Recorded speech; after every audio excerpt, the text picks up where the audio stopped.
Okay, this is lesson 6-8, dilations. In lesson 2-7, we learned about translations and reflections on the coordinate plane. Recall that these are transformations that change the position of an object but preserve the size and shape. A dilation is a transformation that enlarges or reduces a figure by a scale factor. The resulting image will be similar to the original figure, same shape, but not necessarily the same size. When the center of a dilation is the origin, you can find the coordinates of the image by multiplying each coordinate of the figure by the scale factor. So that's what we will do for these. All of the dilations that we will see in this class will be centered at the origin. So we can find the coordinates of the new figure simply by multiplying the original coordinates by whatever the scale factor is. So let's see what that looks like on example 1. It says a figure has vertices D, -4, 4, E, 4, 8, F, 8, 8, and G, 4, 0. Graph the figure and the image of the figure after a dilation with a scale factor of 1/4. Okay, so we start with the points D at -4, 4, E at 4, 8, F at 8, 8, and G at 4, 0. So since we do have to graph the figure itself, let's go ahead and graph those first before we have the second set of coordinates that will be a little more distracting. So let's go ahead and graph those 4 points. So there's D at -4, 4.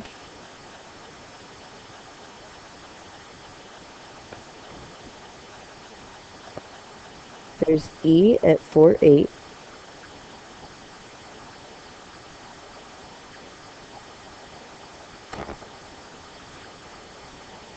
There's F at 8, 8. And G at 4, 0. And we'll go ahead and connect those with lines.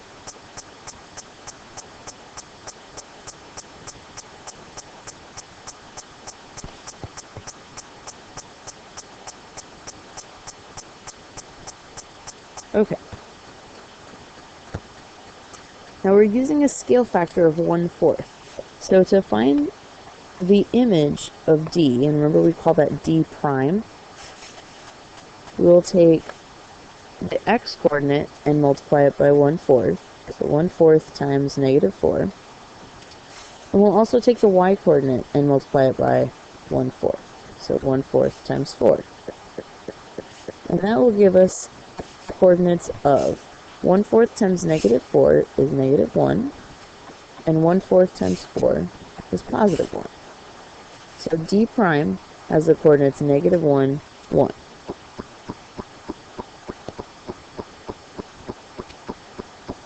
Alright, let's do the same thing for E. E prime would be at, take the x coordinate multiplied by 1/4, and the y coordinate multiplied by 1/4. So E prime will be found at 1/4 times 4 is 1, 1/4 times 8 is 2, so the coordinates of E prime are 1, 2.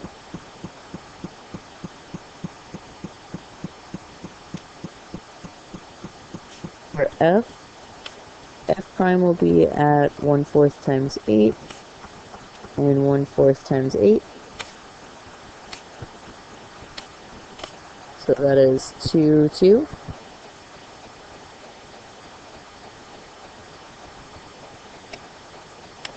And the last point, G prime, will be at 1/4 times 4 and 1/4 times 0.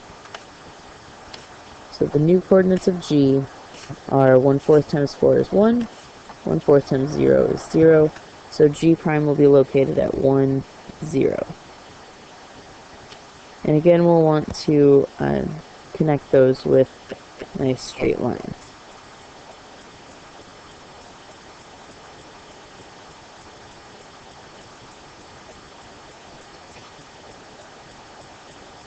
Okay, so the large figure here is the original figure, And the little one here is the new figure after a dilation with a scale factor of 1/4.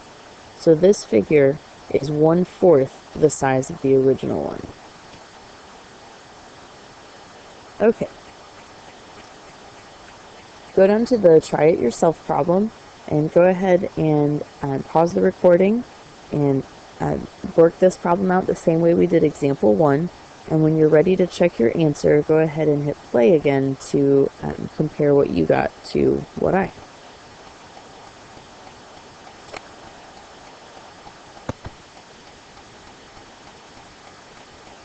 Okay, so for the first try it yourself problem, you should have gotten the coordinates r prime at -1, 2, s prime at 1, 3, and t prime at 1, 1.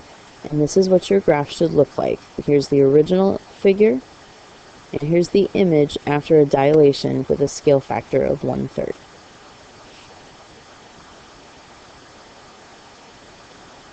Since dilations produce similar figures, we can use the same methods we have already learned to find the scale factor of a dilation. And then here we have this information about what the scale factor tells you about the dilation.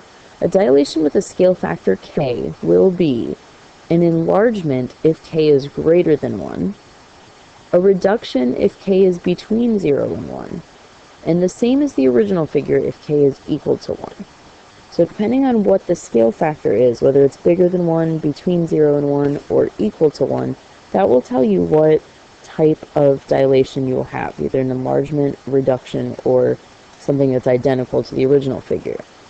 You should use this information to check your work after calculating a scale factor, because sometimes we just flip things around and do things backwards, and you kind of don't miss it or you don't catch it right away sometimes. So for example, if you get a scale factor of 2 for a figure that was reduced, you should be able to identify your own error. So if you got a scale factor of 2, that's greater than 1, and that should have been an enlargement. So most likely you divided the other way around. So just remember, we talked about this in a previous section, but here's a reminder. The scale factor, the way we calculate the scale factor, is equal to the new over the original.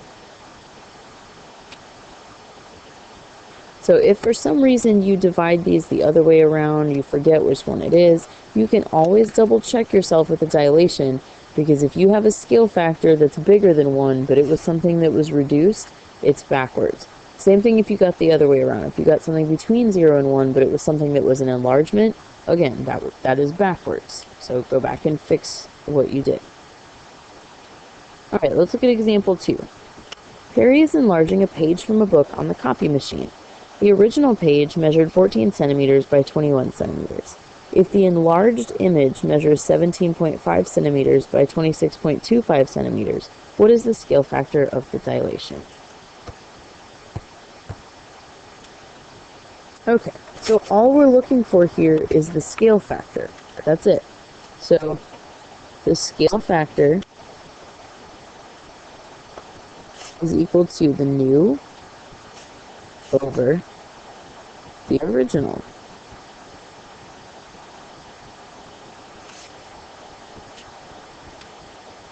Okay, now for this we have 2 original measurements and 2 new measurements. So which ones do we use? It actually doesn't matter as long as we use measurements that correspond to each other. So if I use the short one here, the 14 centimeters for the original page, I would need to use the shorter one in the image, the 17.5. And it would work the other way around too. If you wanted to use 21 instead, you'd have to use 26.25 with it. Let's go ahead and use the smaller ones. So we want the new length on the top. So the new one is the enlarged image. That's the 17.5 centimeters. 17.5. Over the original was 14 centimeters. And now to get this to something that looks a little nicer than this, we can just divide by 14. And 17.5 divided by 14 is 1.25. So that is the scale factor of that dilation. And remember, double check your work to make sure it makes sense. So this says that the image was enlarged, and we have a scale factor that's bigger than 1. Is that correct? Yes, if it's a scale factor greater than 1, it should be an enlargement. And that's what we have. So this is the correct scale factor. Okay. Go ahead and do the same thing for the try it yourself problem. Go ahead and pause the recording, work through that problem, and when you're ready to check your answer, hit play to compare your work.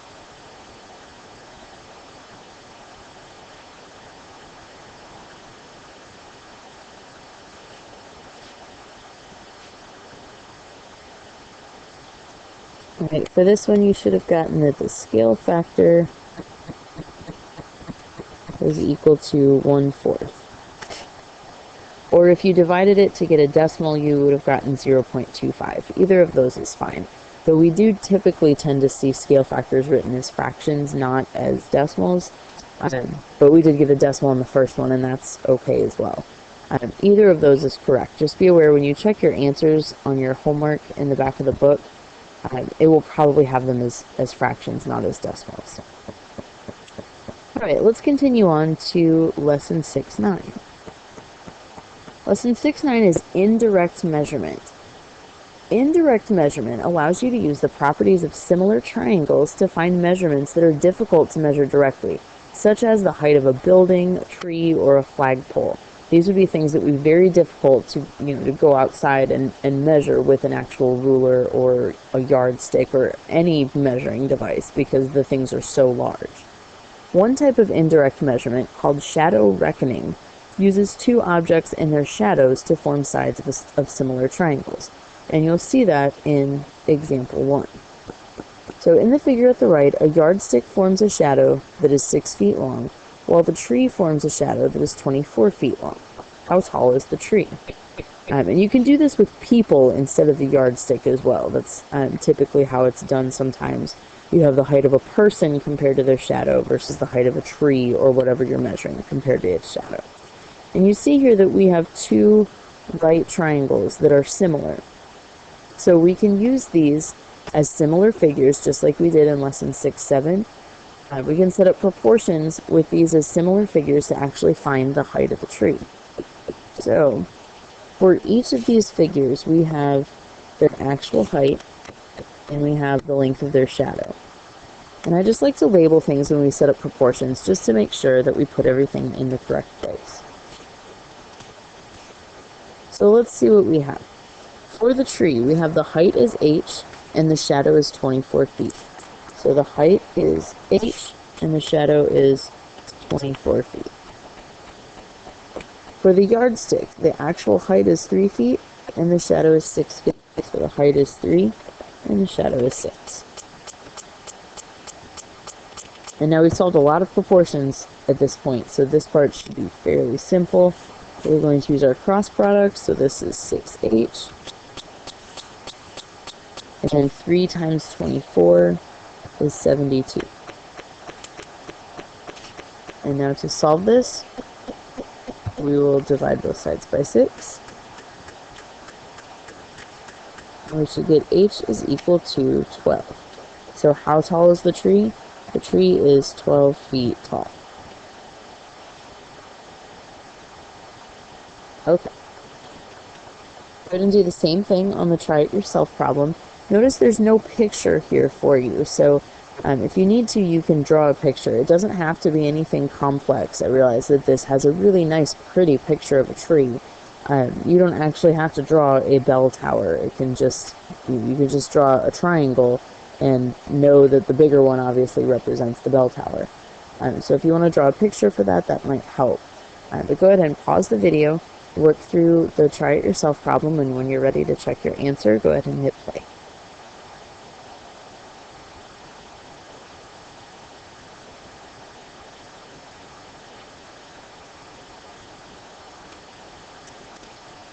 Okay, for this one, how tall is the tower? We should have gotten a height of 138 feet. Okay. Surveyors also use similar triangles, but they do not involve shadows. Surveyors are the people that you see sometimes along the side of the road with like those little like tripod things that you never really know what they're doing. It's just you'll see one person at one spot, and then another few yards down the road you'll see another person with one of those little things, and they're wearing their bright orange vests so that you don't so that you see them and don't run into them and everything. Surveyors are trying to measure distances, so they use similar triangles, absolutely, to measure distances, just like the tree or a bell tower, distances that are difficult to measure directly by hand. So they use similar triangles, it's just they're not using shadows like we would be for the shadow reckoning method. So if you look at the figure at the right on example 2, we want to know how deep is the water 62 meters from the shore. And you can see how this would be rather difficult to measure directly. To go exactly 62 meters out into the water and then find some way to drop something down to measure the exact depth of the water. It's going to be rather tricky. And if we know that this slopes at a constant rate, we do have these two triangles, one within the other, that are similar. So here's the small triangle, and it's similar to this big triangle. So we can use that to set up proportions again to find the depth of the water at that point. So here we have the length from the shore and the depth of the water. So again, I'm going to label things to keep everything organized. So we have the length and the depth.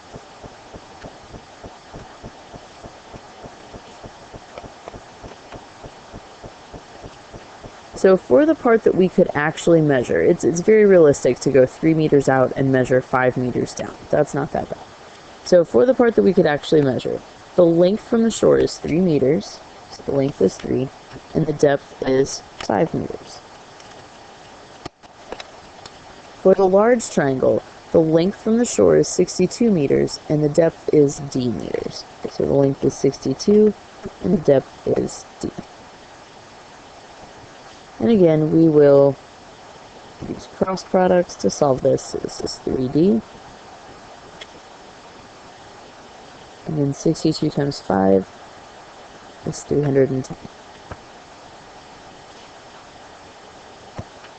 And to solve this for d, we'll divide both sides by 3. And we get that d is equal to, and it gives you a repeating decimal, so it's approximately equal to 103.3 meters. And remember, when you're talking about things that relate to real-world type of measurements, so in this case, the depth of water, it's okay to round your answer, especially if you get a repeating decimal.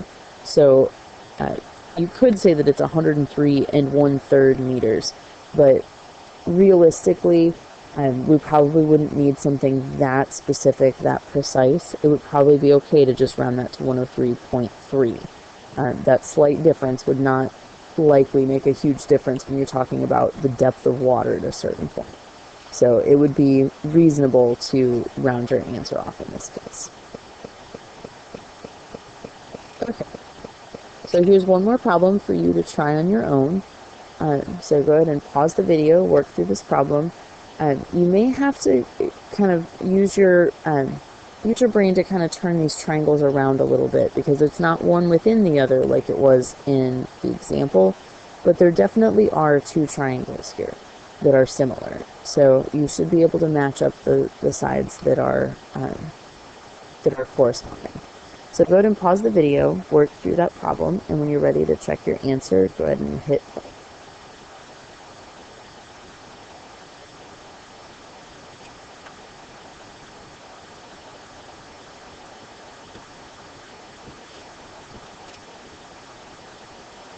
Alright, and for this problem, the distance across the forest is 48 miles.